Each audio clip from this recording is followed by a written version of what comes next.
Matthieu 10, verset 28.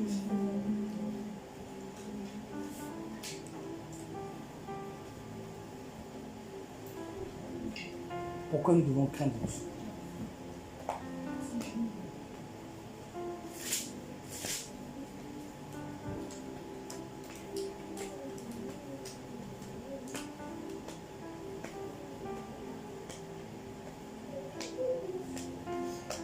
C'est bien de savoir que Dieu est un Dieu d'amour, un Dieu bon, miséricordieux, dans la colère, tout ça là. Il a beaucoup de grâce pour nous. La Bible dit que Jésus-Christ est l'agneau de Dieu prédestiné avant la fondation de ce monde. Parce que Dieu avait un projet d'amour pour nous dès le départ, dès le commencement. Mais on doit aussi voir Dieu dans tous ces aspects pour savoir à qui nous avons affaire, quel est celui qui habite en nous, celui qui vit en nous. On nous dit, ne craignez pas ceux qui tuent le corps tuent le corps et qui ne peuvent tuer l'âme, mais craignez plutôt celui qui peut faire périr l'âme et le corps de la géhenne. Donc on voit sur ce verset-là que la personne qui peut mettre une âme dans la géhenne, c'est notre Dieu, notre Seigneur qui nous aime. Et Satan ne peut pas faire ça. C'est Dieu qui peut faire ça. Je vais juste essayer de nous prendre certains versets pour nous présenter Dieu dans un aspect qu'on n'entend pas forcément souvent. Pour qu'on sache bien, qu'on connaisse Dieu de son entièreté, Dieu de son entièreté, et qu'on puisse savoir, qu'on apprenne à s'approcher de Dieu. La géhenne, c'est le feu. Le lac de feu. Donc celui que nous venons de chanter là, on va de prier, on va de lui dire gloire qui soit rendue. C'est lui seul qui est capable de faire ça. Alors, Samuel affiche maintenant Apocalypse 1, verset 17. On ne va pas seulement voir de Dieu que Dieu est un Dieu d'amour. Bon, on peut aussi voir de Dieu que Dieu est un Dieu juste, saint.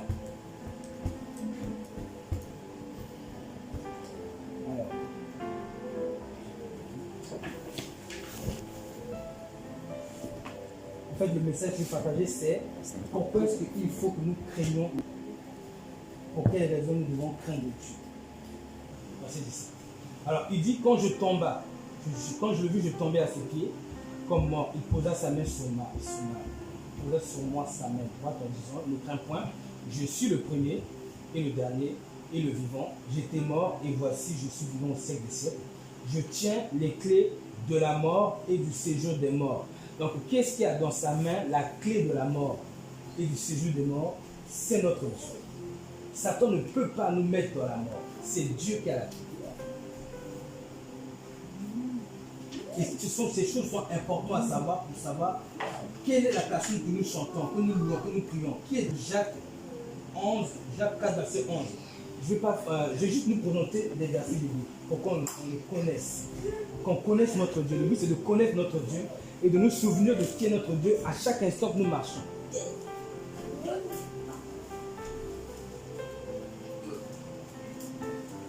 Alors, on nous dit ne parlez point mal les uns les autres. Là, on nous donne un bon conseil. Celui qui parle mal d'un frère ou qui juge son frère parle mal de la loi et juge la loi. Or, si tu juges la loi, tu n'es pas observateur de la loi, mais tu le juges. Verset 12.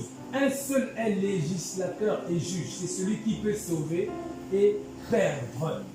Qui peut sauver et qui perd une âme, c'est encore notre Dieu. Quand je marche avec ça journalièrement, je sais que le Dieu que je prêche, que je prie, je dois l'aimer, je dois aussi le craindre, lui donner une crainte respectueuse. Cette crainte-là que je partage, ce n'est pas dans le but d'être effrayé de Dieu, d'être angoissé de Dieu, non. C'est vraiment de savoir qui est Dieu pour lui accorder le respect qu'il est Dieu, la crainte qu'il est Dieu. Tournons 32, verset 39, Samuel. Souvent au travail, nous avons peur de nos patrons, on a peur des gens dans la rue, on ment des fois, on cache nos fautes pour chercher à être bien vu des gens qui sont en face de nous, au lieu de faire les choses pour être vu de Dieu. Il dit ici encore que, sachez donc que c'est moi qui suis Dieu et qu'il n'y a point de Dieu près de moi. Je fais vivre, je fais mourir. Donc qui fait mourir? C'est Dieu. Je blesse, je guéris et personne ne délivre de ma main. Donc, les grandes tribulations vont arriver. des jugements vont arriver sur la terre. On a vu hier dans le livre d'Apocalypse que l'ange a sonné de la trompette, il y a eu je ne sais quoi, il a été dit que ne faites pas du mal, faites du mal seulement à ceux qui n'ont pas le sceau de Dieu. Cet ange-là, c'est lui qui a sonné la trompette. Et ce jugement vient de Dieu. Donc, qui fait mourir ces gens-là? C'est Dieu. Qui fait vivre ceux qui craignent son nom? C'est Dieu. Il faut qu'on soit conscient de cela. Il faut qu'on marche avec ça continuellement dans l'esprit. Nous qui nous permettons d'être insolents, ingrats, méchants, rebelles. Nous qui refusons d'écouter les corrections. Nous qui refusons de marcher dans la droiture. Nous qui nous laissons aller par nos passions, par nos désirs pernicieux. Nous qui ne voulons vivre que pour nous.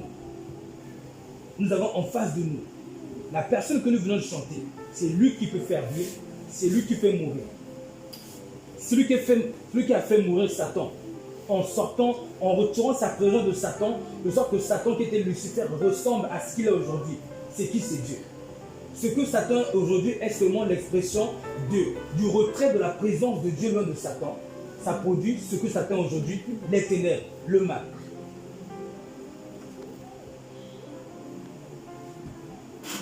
Alors Samuel, affiche Ésaïe 8, verset 13.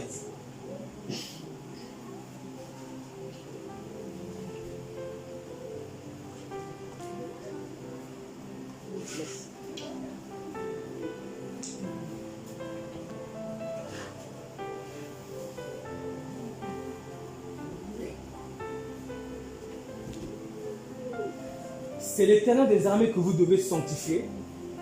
C'est lui que vous devez craindre et redouter. Est-ce qu'on nous a dit de redouter Satan? Ou un démon? Ou même une maladie? Ou même la guerre? C'est Dieu qu'on doit craindre et redouter, qu'on doit respecter.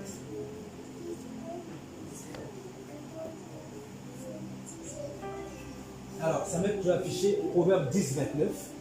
Comme j'ai dit, je vais juste nous mettre devant ces réalités bibliques pour que notre esprit, c'est-à-dire que pour que la présence du Saint-Esprit en nous apporte pas seulement l'amour de Dieu dans le cœur, mais le respect de Dieu.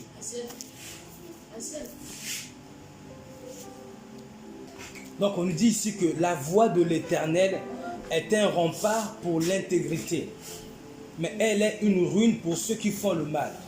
Le chemin de Dieu là, c'est une sorte de bouclier pour ceux qui sont dans l'intégrité.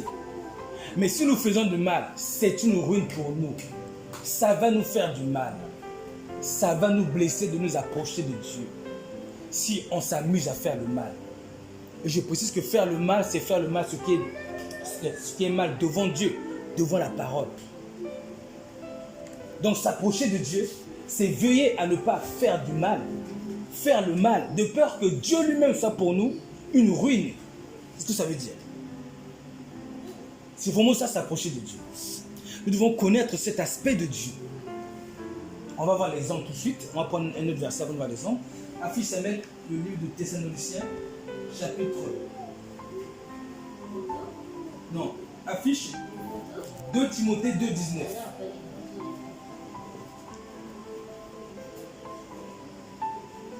Et on va voir que ce verset qu'on va donner a un lien avec ça. S'approcher de Dieu est dangereux et Jésus nous avertit de cela.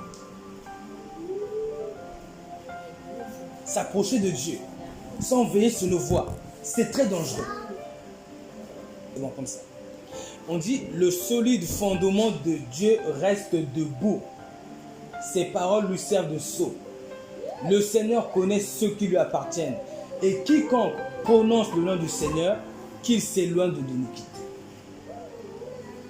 Il faut que nous sachions vers quel Dieu s'est approché. Nous osons appeler Dieu un être qui est saint, sans péché. Et c'est un bon conseil qu'il nous a donné l'apôtre ici. Approchons-nous de Dieu tout en nous éloignant de l'iniquité. Veillons à cela avec une entière persévérance. Alors, maintenant, ça affiche Lévitique 10, 19. On voit le lien.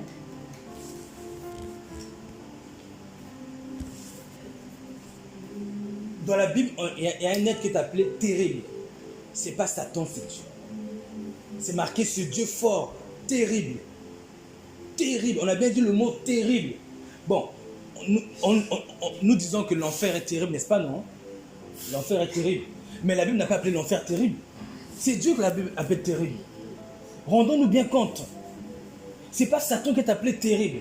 Nous, on appelle terrible les sorciers, les assassins, voilà. Mais non, c'est Dieu que la Bible appelle terrible. On va prendre le verset. Alors,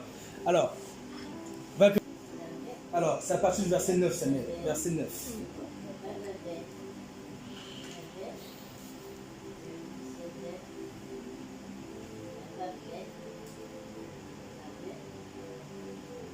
Est-ce que ça nous aide à voir les choses de notre aspect? Est-ce qu'on aide à comprendre, à réaliser dans quoi nous sommes engagés? Que Dieu n'est pas un homme, Dieu est Dieu.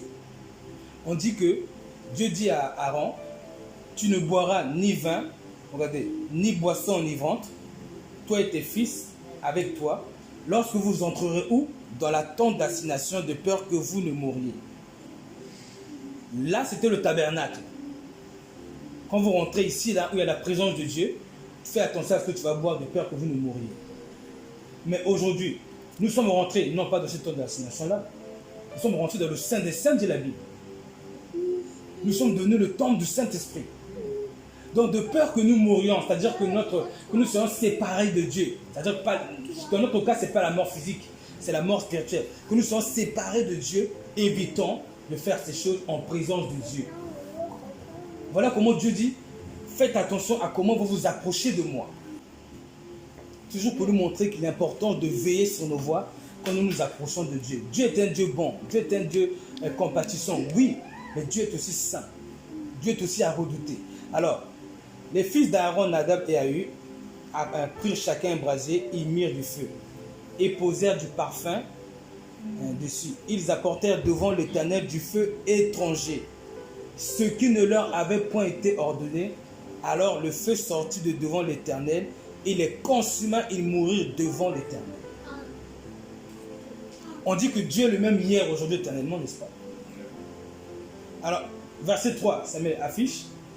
Moïse dit à Aaron, c'est ce que l'Éternel avait déclaré lorsqu'il dit, je serai sanctifié par ceux qui s'approchent de moi. S'approcher de Dieu, ne pas veiller sur nos comportements, nos actions est dangereux. Ils avaient reçu des consignes d'apporter une offrande spécifique, ils n'ont pas apporté tel que cela a été demandé. Donc nous devons veiller sur nos âmes, nous qui nous approchons de Dieu. Dieu est saint.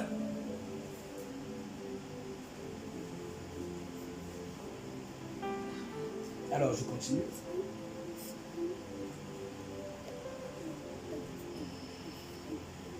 Alors, ça met affiche Deutéronome 7, verset 21. Que Dieu nous aide à nous souvenir de ces choses, pour nous rappeler que Dieu est à craindre, Dieu est à respecter, Dieu est à honorer. On doit veiller sur nos voies, sur notre façon de nous approcher de Dieu.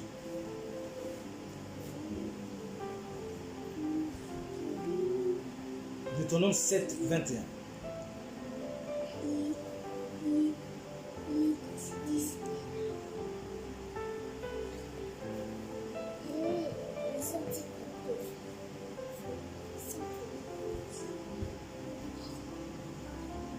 Alors, il dit, ne soyez pas effrayés à cause d'eux, car l'Éternel, ton Dieu, est au milieu de toi, le Dieu grand et terrible. On a le verset devant nous. La seule personne de la Bible qui est appelée terrible, c'est Dieu. On peut le chercher, trouver. C'est seulement Dieu qui est appelé terrible. Dieu nous aime, mais Dieu est aussi terrible. Dieu est bon, mais Dieu est aussi terrible. Affiche Samuel, Hébreux 12, verset 29. Voilà ce que nous conseille notre grand frère de la foi qui a écrit les Écritures, qui a été inspiré par le Seigneur, qui nous révèle comment marcher avec Dieu, par la grâce de Dieu. Je vais au verset 28. Il dit, c'est pourquoi recevons un royaume inébranlable, montrons notre reconnaissance en rendant à Dieu un culte qui lui soit agréable. Vous vous rappelez tout à l'heure, on parlait de reconnaissance. on disait qu'il ne suffit pas de dire merci à Dieu. Il faut le prouver par des actions, notre reconnaissance. Et on nous dit ici, la reconnaissance, c'est rendre à Dieu un culte qui lui soit agréable, avec piété, c'est-à-dire dans l'attachement à Dieu. Et avec crainte, vous avez vu? Avec crainte. Car notre Dieu est aussi un feu dévorant. Mais pourquoi il a pris la peine de souligner? Car notre Dieu est aussi un feu dévorant. Mais c'est une sorte de menace qu'il nous fait. Il dit, montrez votre reconnaissance en lui rendant un culte agréable. Avec piété. Et avec crainte. Ces mots-là, ce n'est pas mis par hasard. Il a pris soin de les mettre en place, ce n'est pas par hasard. Car notre Dieu est aussi un feu dévorant.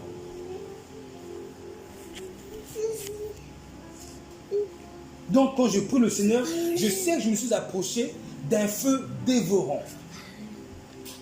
Quand je marche avec Dieu, je sais que celui qui habite en moi est un feu dévorant. En d'autres termes, pour nous mettre dans la réalité de Dieu, puisqu'on dit que Dieu est terrible, ça veut dire que s'il y a une personne aujourd'hui, il décide de mettre fin à la vie de tout le monde en même temps sur la terre, il n'y a que Dieu qui peut le faire. Satan ne peut pas le faire. Est-ce que nous sommes conscients que le Dieu que nous appelons, est-ce qu'il est bon? C'est le plus grand héros du monde. D'ailleurs, le plus grand héros du monde est celui qui cherche le bonheur de tous. Mais il pourrait, s'il le voulait, mettre fin à la vie de tous en même temps. Poum, d'un seul coup, tout le monde tombe, tout le monde est parti.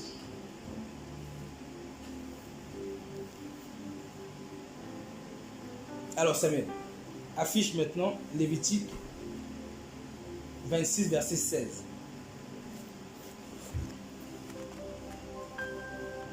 Par ce verset, il faut que nous soyons conscients de qui nous sommes approchés. Il faut qu'on soit conscient de qui nous sommes approchés. On va voir quelques exemples pour nous amener à comprendre comment Dieu agit, comment Dieu pense. Voilà, regardez, verset 14. Là, c'est le Dieu que nous appelons, que nous servons, que nous prions. Le voici ce qu'il nous dit. C'est-à-dire qu'on peut connaître la pensée de Dieu en s'approchant des Écritures. Pour savoir comment Dieu agirait si nous agissions ainsi, comment Dieu agirait si nous agissions d'une autre façon. Vas-y Rachel. Voici alors... Verset 14. Mais si vous ne m'écoutez point et ne mettez point en pratique tous ces commandements, si vous méprisez mes lois... Si nous méprisons ces lois, parce que des fois on méprise les paroles du Seigneur, voilà.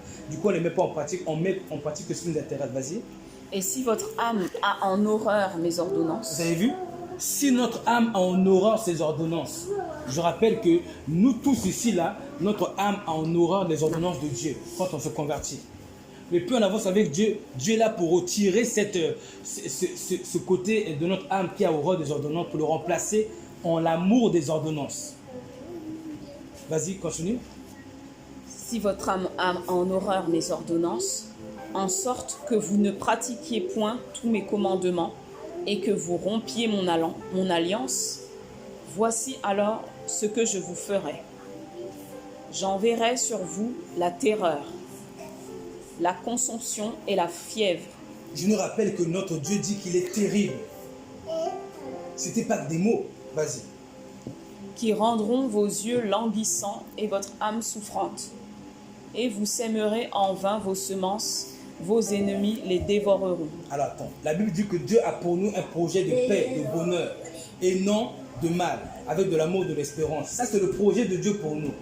Mais c'est sous la condition que nous nous tenions de sa volonté. Vas-y. Si on ne s'y tient pas, vas-y. Je tournerai ma face contre vous, et vous serez battus devant vos ennemis. Ceux qui vous haïssent domineront sur vous, et vous fuirez sans que l'on vous poursuive. Alors, ok, on va s'arrêter. On va s'arrêter là.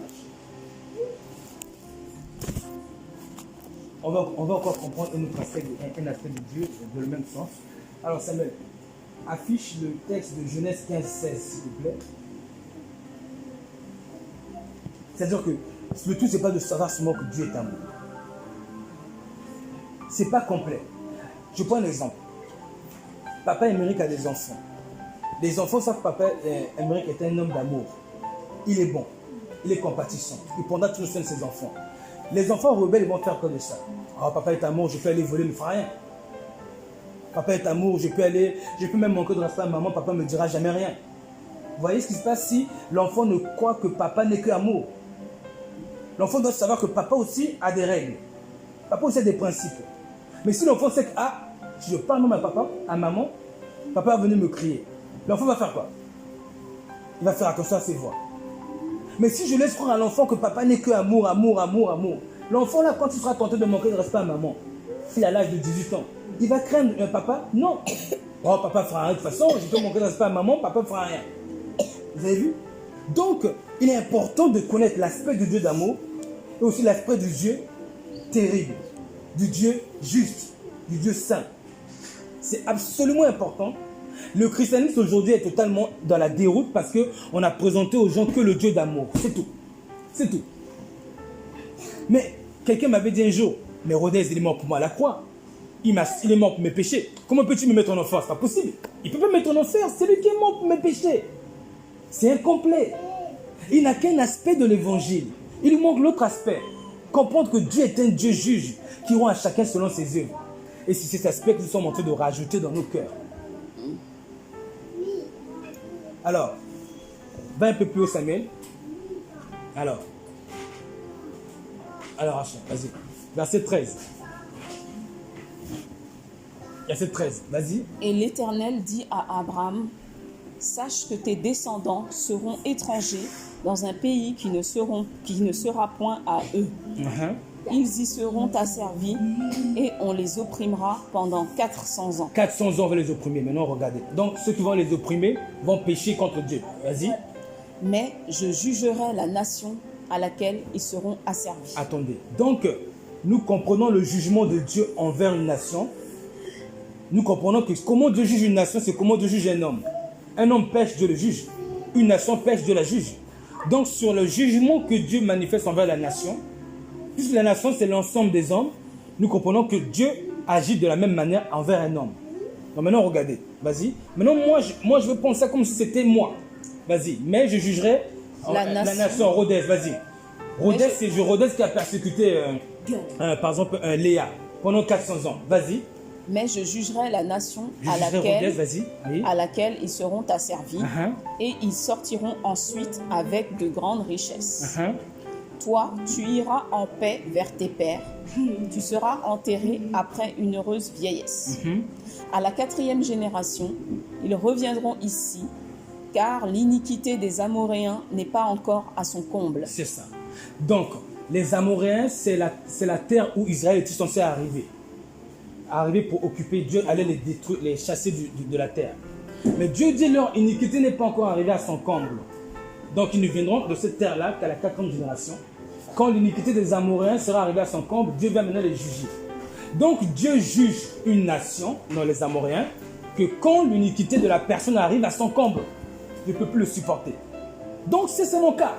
Si mon iniquité arrive au comble au niveau de Dieu, Dieu va me juger. Voilà l'aspect de Dieu que nous ignorons beaucoup. Dieu a son barème à lui. Il a une limite qu'il a fixée où il ne peut pas tolérer que notre péché arrive à ce niveau-là. Nous ne le connaissons pas. On ne sait pas. Donc à nous de veiller sur nos voies. Alors, dans le même nom toujours Rachel, ça affiche Exode 20, verset 20.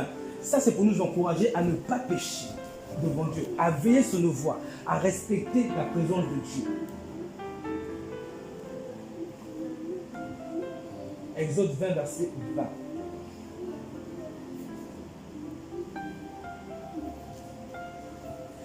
Moïse dit au peuple, ne vous effrayez pas, car c'est pour vous mettre à l'épreuve que Dieu est venu. Et c'est pour que vous ayez sa crainte devant les yeux, afin que vous ne péchiez point. C'est ça. Donc c'est quand Dieu a apparu à Moïse pour donner les 10 commandements. Voilà, et Dieu s'était manifesté par des tonnerres, des éclairs. Et le peuple était effrayé. Et Moïse s'est approché. Et Moïse dit au peuple, ne vous effrayez pas, car c'est pour vous mettre à l'épreuve que Dieu est venu. Et c'est pour que vous ayez sa crainte devant les yeux. Regardez, afin que vous ne péchiez point. Donc, quand on a la crainte de Dieu devant les yeux, ça nous amène à ne pas pécher. Ça veut dire qu'aujourd'hui que nous sommes ici, puisque Dieu veut nous sauver, Dieu veut nous ramener au ciel. Il nous amène à comprendre ça pour avoir la crainte de Dieu devant nos yeux et que nous ne péchions point. Donc Dieu est en train de travailler là pour nous sauver, pour nous amener au ciel. Que nous comprenions que en le craignant, nous pécherons moins. Alors maintenant, Samuel affiche Job 5, 22. On va d'abord voir Job 5, 22. On va comprendre qu'il y a le Dieu qui promet de nous garder. Il y a le Dieu qui revient de ce qu'il avait promis en fonction de notre attitude.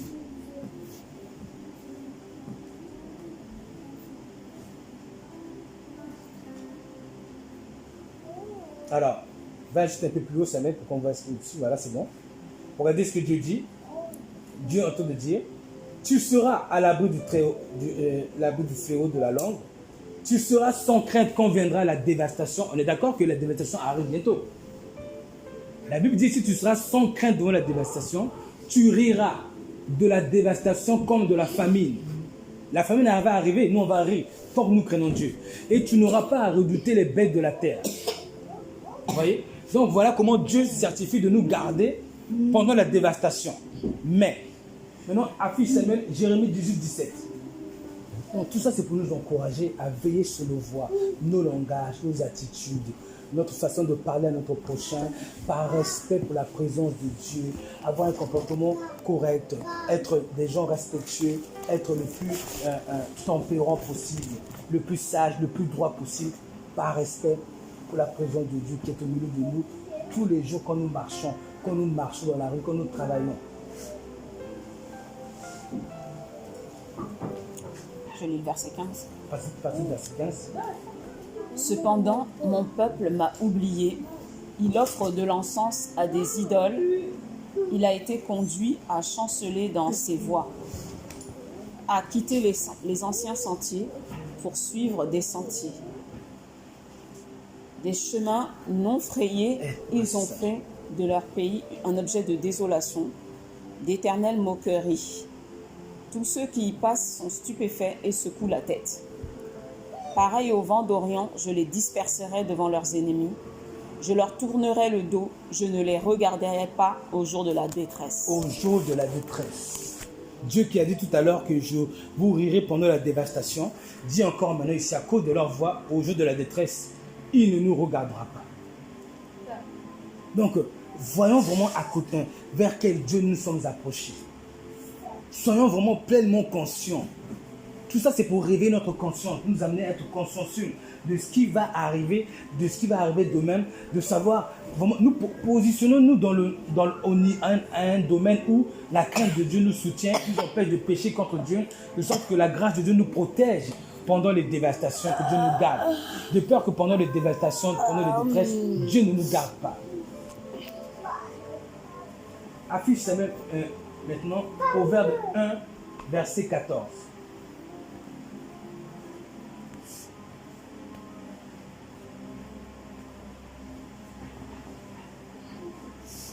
Je suis vers la fin bientôt.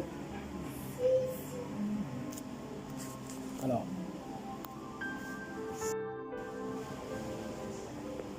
vas-y, est-ce que tu peux lire, voilà, à partir du verset 14, verset 15, verset 15. Verset 15. À partir du verset 15. Mon fils, ne te mets pas en chemin avec eux. Détourne ton pied de leur sentier, car leurs pieds courent au mal et ils ont hâte de répandre le sang. Mais en vain jette-t-on le filet devant les yeux de tout ce qui a des ailes. Et eux, c'est contre leur propre sang qu'ils dressent des embûches. C'est à leur âme qu'ils tentent des pièges. Ainsi arrive-t-il à tout homme avide de gain. La cupidité cause la perte de ceux qui s'y livrent. La sagesse crie dans les rues, elle élève sa voix dans les places, elle crie à l'entrée des lieux bruyants, aux portes de la ville, elle fait entendre ses paroles. Jusqu'à quand, stupides, aimerez-vous la stupidité? Jusqu'à quand les moqueurs se plairont-ils à la moquerie? Et les insensés haïront-ils la science? Tournez-vous pour écouter mes réprimandes. Écoutez les réprimandes du Seigneur. Voici, je répandrai sur vous mon esprit, je vous ferai connaître mes paroles. Alors, on voit la sagesse, c'est-à-dire qu'il est en train de nous conseiller de nous parler, de nous dire. La sagesse, c'est ce qui est dans nos pensées, de nous orienter. Il ne faut pas parler comme ça à ton conjoint. Mais attention à ta façon de parler à ton patron. Mais fais attention, c'est pas comme ça qu'on parle. On a cette voix qui résonne tous les jours dans notre tête quand nous nous mettons à dire des choses mauvaises, faire des choses mauvaises. Cette voix est dans notre tête tout le temps, c'est la sagesse. Verset 24. Maintenant, écoutez ce que la sagesse dit. Puisque j'appelle et que vous résistez, puisque j'étends ma main et que personne n'y prend garde, puisque vous rejetez mes conseils et que vous n'aimez pas mes réprimandes, moi aussi je rirai quand vous serez dans le malheur. Je me moquerai quand la terreur vous saisira. Quand la terreur vous saisira comme une tempête et que le malheur vous enveloppera comme un tourbillon, quand la détresse et l'angoisse fondront sur vous. Alors ils m'appelleront et je ne répondrai pas.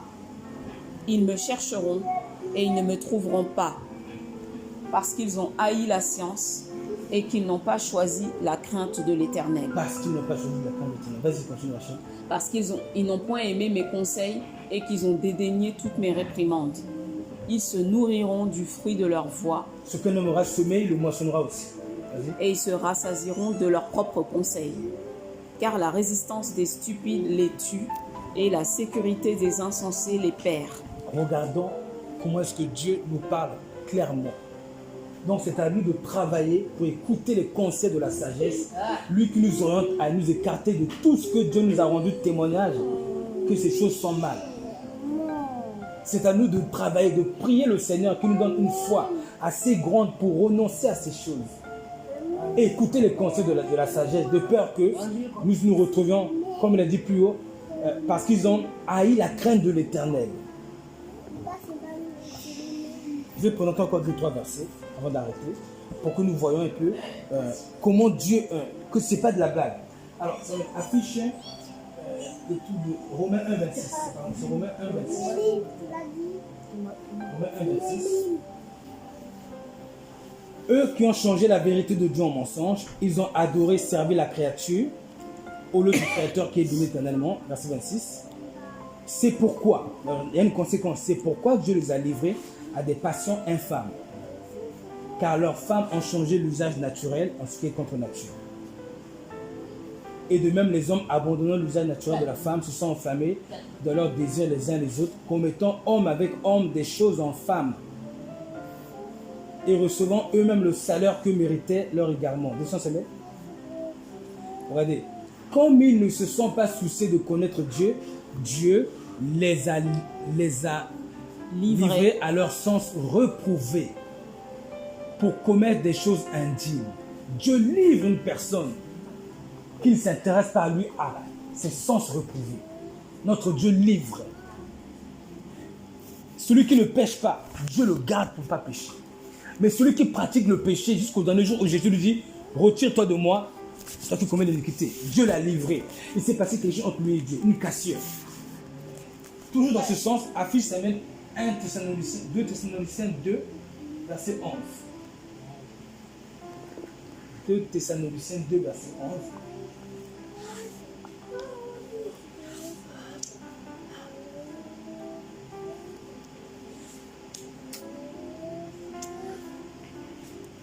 Alors, va un peu plus haut. Ok. Là, on parle de l'Antichrist. L'Antichrist. Alors, va, je vais même aller au verset. Vas-y, un peu plus haut. Alors, vas-y. Verset 7, vas-y. Car le mystère de l'iniquité agit déjà. Il faut seulement que celui qui le retient encore ait disparu. Okay. Et alors paraîtra l'impie que le Seigneur Jésus détruira par le souffle de sa bouche. Ce qu'on a vu hier, que Dieu va venir détruire la bête, il y aura le faux prophète, il y aura... Vas-y, continue. Et qu'il anéantira par l'éclat de son avènement. Ok, maintenant, regardez maintenant verset 9. L'apparition de cet impie se fera par la puissance de Satan avec toutes sortes de miracles, de signes et de prodiges mensongers.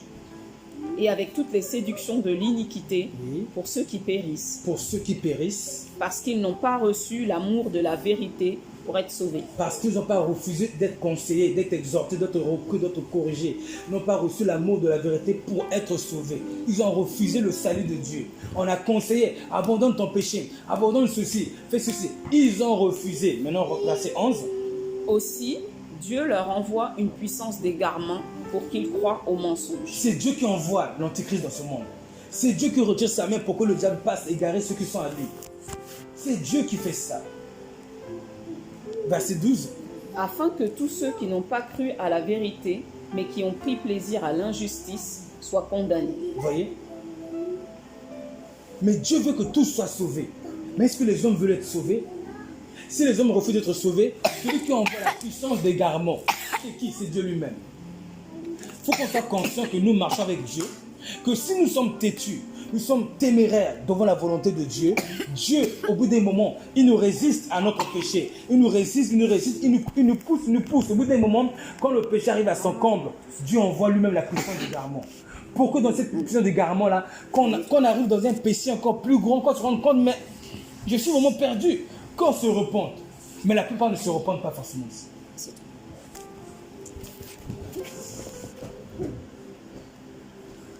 Donc voilà ce que je voulais présenter sur pourquoi nous devons craindre Dieu. Pourquoi est-ce qu'il faut que nous craignions Dieu? Je prends ce dernier verset. C'est le livre de Normes. Mais la plupart d'entre eux ne furent point agréables à Dieu, et puisqu'ils périrent dans le désert. Verset 6. Or, ces choses sont arrivées pour nous servir d'exemple, afin que nous n'ayons pas de mauvais désirs comme ils en ont eu. Ne devenez point idolâtres comme quelques-uns d'eux, selon qu'il est écrit, le peuple s'assit pour manger et boire, puis ils se levèrent pour se divertir. Ne nous livrons point à l'impudicité, comme quelques-uns s'y livrèrent, de sorte qu'il en tomba 23 000 en un seul jour. En un seul jour. Verset 9. Ne tentons point le Seigneur, comme le tentèrent quelques-uns d'eux, qui périrent par les serpents. On est d'accord que c'est... Vous voyez, là on parle maintenant des serpents. Vous voyez? Ce qu'on a vu tout à l'heure dans Nombre. On est d'accord que dans le Nouveau Testament, l'apôtre Paul est en train de nous rappeler ce qui s'est passé dans l'Ancien Testament pour éveiller notre prudence, pour nous dire attention, vous vous approchez d'un Dieu qui ne rigole pas. Soyez conscients de cela. Va encore au verset 10, vas-y Rachel. Ne murmurez point comme murmurèrent quelques-uns d'eux qui périrent par l'exterminateur. Voilà, verset 11.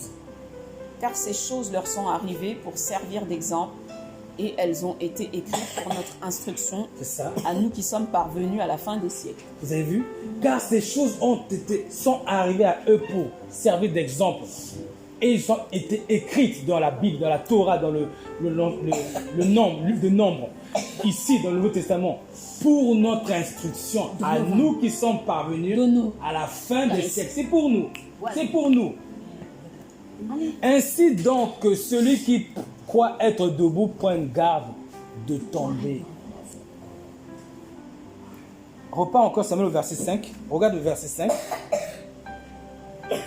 Verset 5, allez. Il dit, la plupart d'entre eux ne furent point agréables à Dieu, puisqu'ils périrent dans le désert. L'importance d'être agréable à Dieu. L'importance. Verset 6. Je vais souligner ce point. Il dit, or ces choses nous sont arrivées pour nous servir d'exemple. Vous voyez? Il nous dit ça. Regardez encore, vas-y. Là, verset 7 n'est pas de l'idolâtrie, ne devenons pas idolâtres, comme quelques-uns d'entre eux, parce qu'on a parlé d'idolâtrie ces 3 derniers jours, on a vu l'idolâtrie. On nous avertit clairement que comment Dieu est, ce que Dieu va faire de nous, tout dépend de nous. Donc il dit, verset 6, ces choses sont arrivées pour nous servir d'exemple. Va encore au verset Samuel 9. 1 Corinthiens 10, à partir du verset 5 jusqu'au verset 11 à peu près.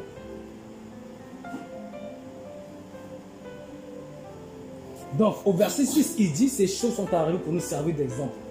Mais il répète encore au verset 11. Ces choses leur sont arrivées pour servir d'exemple. Elles ont été écrites pour notre instruction. Donc, il insiste pour nous dire, attention bien-aimés, Ça, c'était pour vous, ce qui leur est arrivé. Pour vous servir d'instruction, à vous qui êtes arrivé à la fin des siècles. L'apôtre a voulu mettre l'accent 2 fois nous rappeler que ces choses-là étaient arrivées pour nous servir d'exemple. Veillons sur nos âmes, craignons Dieu. Voilà, j'ai fini. Amen.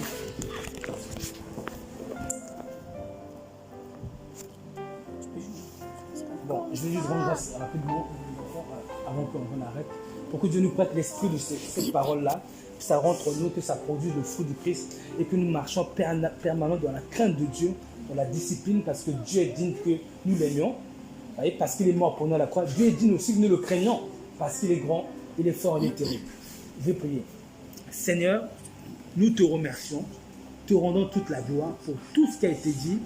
Notre prière est seulement que ces paroles demeurent en nous, qu'elles produisent le fruit du Christ et que nous puissions grandir et prendre conscience de qui tu es, Seigneur, de ta grandeur, de l'amour que tu as pour nous et de l'aspect que tu as devant nous et de ton être si grand, si terrible et si bon en même temps. Nous avons compris, Seigneur, que nous avons besoin de ces choses pour savoir t'aimer et savoir te craindre, pour savoir t'honorer et te respecter. Nous avons compris. Nous te remercions, Seigneur, que ton nom soit béni, que ton nom soit béni pour tout ce qui a été dit. Accorde-nous seulement la grâce de garder ces paroles, de veiller sur nos voix, comme il est dit, Seigneur, que nous qui pensons être debout, qu'on fasse attention à ne pas tomber. Merci, Seigneur, pour tout ce qui a été dit. Nous bénissons les enfants, nous bénissons toutes nos familles, nos mamans, nos papas, nos frères et sœurs, par la grâce de Dieu, au nom de Jésus-Christ. Amen. Amen. Nombre 21, verset 4, pardon. C'est important, ces 2-3 versets que je vais sortir là, c'est très important pour nous situer ce qui s'est passé dans le passé, pour nous ramener dans le présent. Alors, regardez. Non, à partir du verset 1. Descends, Sommet, je vais pouvoir. Vas-y, descends encore. Vas-y. Regardez maintenant, regardez. En fait, on va lire cette histoire, on va essayer de comprendre quelque chose. Il y a une pensée de Dieu qui est dedans, qui est cachée, qu'on a besoin de le savoir pour comprendre qui est Dieu, comment Dieu réfléchit. Alors, à partir du verset 4, s'il te plaît, Rachel, vas-y. Ils partirent de la montagne de Hor par le chemin de la mer Rouge, pour contourner le pays d'Édom. Le peuple s'impatienta en route, et parla contre Dieu et contre Moïse. Contre Moïse. Pourquoi nous avez-vous fait monter hors d'Égypte pour que nous mourions dans le désert? Car il n'y a point de pain et il n'y a point d'eau, et notre âme est dégoûtée de cette misérable nourriture. Ok, ils en parlaient. Maintenant, regardez la conséquence tout de suite. Et cette conséquence-là, Dieu n'a pas dit, je vais vous faire ça. Vas-y. Alors l'Éternel envoya contre le peuple des serpents brûlants. Alors, est-ce que notre Dieu n'est-il pas le même hier, aujourd'hui, éternellement? Quand il nous arrive des choses dans le monde, est-ce qu'on sait que c'est Dieu qui les a envoyés? Est-ce que Dieu vient dire, hey, je t'ai envoyé tel malheur parce que tu as péché? Non. Dieu ne leur a rien dit. Vas-y. Ils mordirent le peuple et il mourut beaucoup de gens en Israël. Regardez, on a dit, il mourut beaucoup de gens en Israël. Ça veut dire qu'il y a beaucoup de gens qui sont morts. On va dire peut-être, allez, 4 000, 5 000, 10 000 personnes sont mortes. Et en disant qu'il mourut beaucoup de gens en Israël, on voit le temps, on voit que c'était dans un temps. Ça a duré un certain temps. Bon, est-ce que Dieu est venu dire, hé, attention, je vous envoie des serpents, vous êtes en train de mourir? Dieu n'a rien dit. Maintenant, regardez bien. Regardons bien. Vas-y, Rachel. Alors, voilà. Le peuple vint à Moïse et dit, nous avons péché, car nous avons parlé contre l'Éternel et contre toi. Voilà. Le peuple s'est rendu compte qu'il y a trop de gens qui sont morts. Ils ont pris conscience que c'est parce que nous avons péché. Ce n'est pas Dieu qui est venu leur dire. Mais entre le moment où le peuple a pris conscience de cela et le moment où la mort a commencé à frapper les gens, il s'est passé beaucoup de temps et beaucoup sont morts. Est-ce que les serpents vont tuer, par exemple, une personne tous les 2 jours? Si c'était une personne tous les 2 jours, tous les 5 jours. Mais tant beaucoup de gens sont morts que par des serpents. Vas-y, avance, Rachel, vas-y. Alors, Moïse prie, Verset dans 7. Jean, prie l'Éternel afin qu'il éloigne de nous ces serpents. Ils ont demandé à Dieu, c'est-à-dire qu'ils sont repentis. Seigneur, Moïse prie pour Dieu pour nous, pour qu'il éloigne de nous des serpents. Vas-y. Moïse pria pour le peuple. L'Éternel dit à Moïse, fais-toi un serpent brûlant et place-le sur une perche. Quiconque aura été mordu et le regardera conservera la vie. D'accord. Moïse fit un serpent d'airain et le plaça sur une perche. Et quiconque avait été mordu par un serpent et regardait le serpent d'airain conservait la vie. Donc, ça veut dire quoi? Va un peu verset. Viens plus haut, s'il te plaît. Plus haut. Ça veut dire que quand le peuple a pris conscience de son péché et qu'il est venu vers Moïse pour demander, on se repent. Qu'est-ce que Dieu a fait? Dieu a dit, Moïse, quand Moïse a prié, ok, fais-leur un serpent d'airain, celui qui regarde sera sauvé, n'est-ce pas? Mais avant que eux ils viennent, est-ce que Dieu a réagi? Est-ce que Dieu a dit, les serpents sont tous vous tuer, alors ok, je vais essayer de vous aider? Non, c'est leur repentance qui a déclenché le salut de Dieu.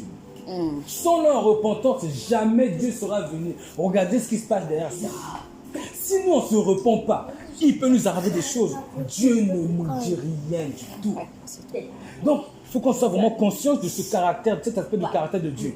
Nous péchons, il nous arrive des difficultés. Si on ne prend pas conscience, si on ne se repent pas, on ne met pas poser des actions de repentance, Dieu est silencieux.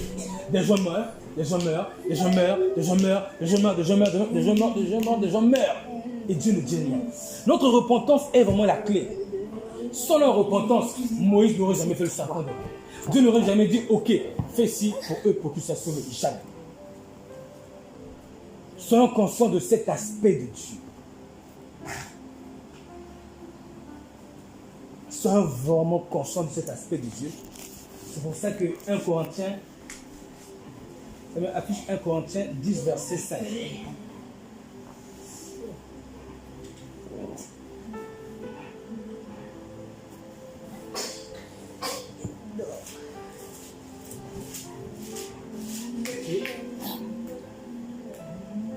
Verset 5, regardez. Regardons pour qu'on soit bien conscient. Paul ici dit, mais la plupart d'entre eux ne furent point agréables à Dieu. Puisqu'ils périrent dans le désert. Puisqu'ils périrent dans le désert. On attend que papa encore. On va s'arrêter là ici.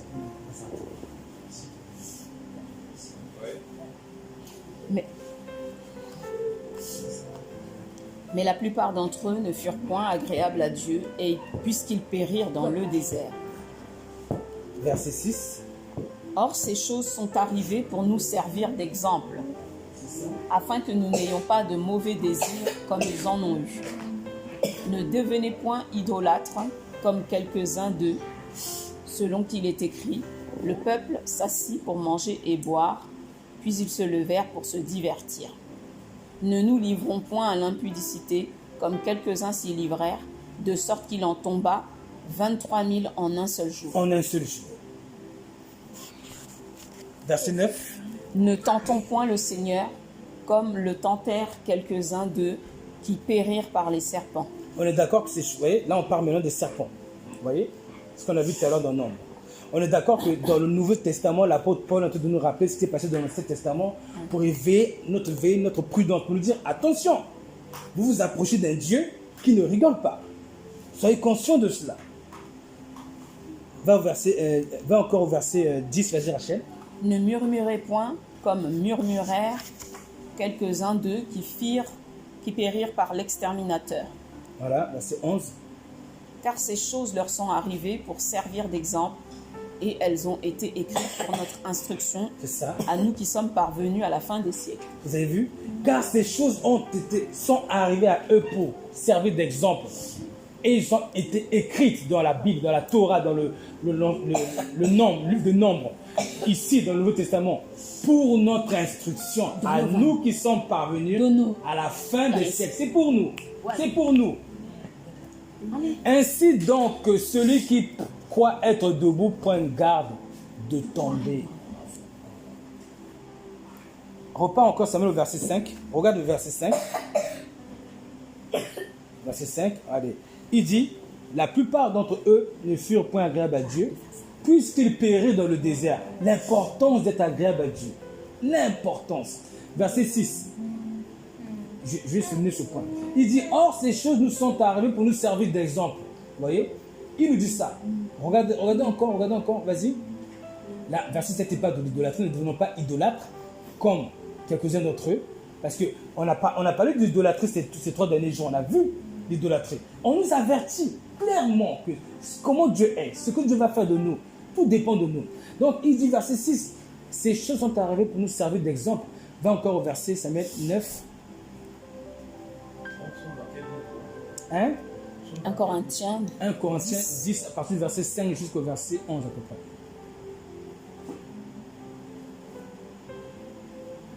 Donc, au verset 6, il dit, ces choses sont arrivées pour nous servir d'exemple. Mais il répète encore au verset 11. Ces choses leur sont arrivées pour servir d'exemple. Elles ont été écrites pour notre instruction. Donc, il insiste pour nous dire, attention bien-aimés, ça c'était pour vous, ce qui leur est arrivé, pour vous servir d'instruction, à vous qui êtes arrivés à la fin des siècles.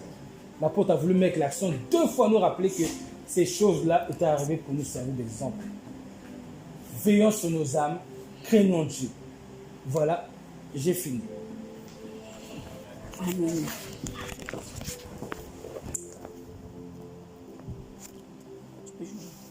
Bon, je vais juste rendre grâce rapidement aux enfants avant qu'on arrête, pour que Dieu nous prête l'esprit de cette parole-là, que ça rentre en nous, que ça produise le fruit du Christ et que nous marchons permanemment dans la crainte de Dieu, dans la discipline, parce que Dieu est digne que nous l'aimions, parce qu'il est mort pour nous à la croix. Dieu est digne aussi que nous le craignons, parce qu'il est grand, il est fort, il est terrible. Je vais prier. Seigneur, nous te remercions, te rendons toute la gloire pour tout ce qui a été dit. Notre prière est seulement que ces paroles demeurent en nous, qu'elles produisent le fruit du Christ et que nous puissions grandir et prendre conscience de qui tu es, Seigneur, de ta grandeur, de l'amour que tu as pour nous et de l'aspect que tu as devant nous et de ton être si grand, si terrible et si bon en même temps. Nous avons compris, Seigneur, que nous avons besoin de ces choses pour savoir t'aimer et savoir te craindre, pour savoir t'honorer et te respecter. Nous avons compris. Nous te remercions, Seigneur, que ton nom soit béni, que ton nom soit béni pour tout ce qui a été dit. Accorde-nous seulement la grâce de garder ces paroles, de veiller sur nos voix, comme il est dit, Seigneur, que nous qui pensons être debout, qu'on fasse attention à ne pas tomber. Merci, Seigneur, pour tout ce qui a été dit. Nous bénissons les enfants, nous bénissons toutes nos familles, nos mamans, nos papas, nos frères et sœurs, par la grâce de Dieu, au nom de Jésus-Christ. Amen.